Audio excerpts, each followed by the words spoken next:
यमुना नदी में धड़ल्ले से अवैध रेत खनन, प्रशासन की चुप्पी पर उठे सवाल। नोएडा के सेक्टर अंतर्गत थाना 126 क्षेत्र में यमुना नदी में रेत माफिया द्वारा खुलेआम अवैध रेत खनन किए जाने का गंभीर मामला सामने आया है। स्थानीय लोगों का आरोप है कि यह पूरा अवैध कारोबार नोएडा प्रशासन के मिलीभगत से लंबे समय से चल रहा है।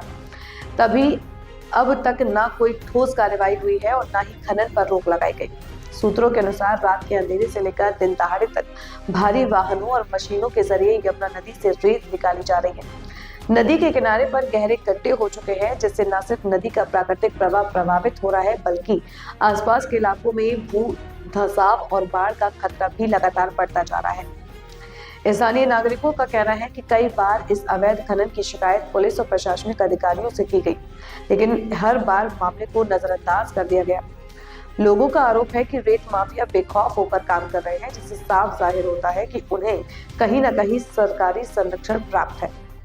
पर्यावरण विशेषज्ञों के अनुसार यमुना नदी में अवैध रेत खनन से जलीय जीवों का जीवन संकट में पड़ गया है। नदी की तलहटी को नुकसान पहुंचने से जल स्तर असंतुलित हो रहा है, जिसका असर भविष्य में पूरे क्षेत्र पर पड़ सकता है। बावजूद इसके संबंधित विभाग आंखें मूंदे बैठा है। सबसे बड़ा सवाल ये है कि जब अवैध खनन प्रशासन और पुलिस की जानकारी में है, तो अब तक कोई सख्त कार्रवाई क्यों नहीं हुई? क्या कानून केवल आम नागरिकों के लिए ही है या फिर रेत माफियाओं को कानून से ऊपर रखा गया है?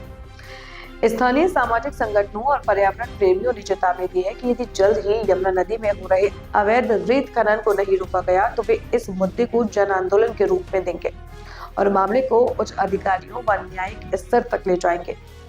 अब देखने वाली बात यह होगी कि नोएडा प्रशासन इस गंभीर मामले में कब तक चुप्पी साधे रहता है और कब यमुना नदी को रेत माफियाओं के चंगुल से मुक्त कराने के लिए ठोस कदम उठाता है।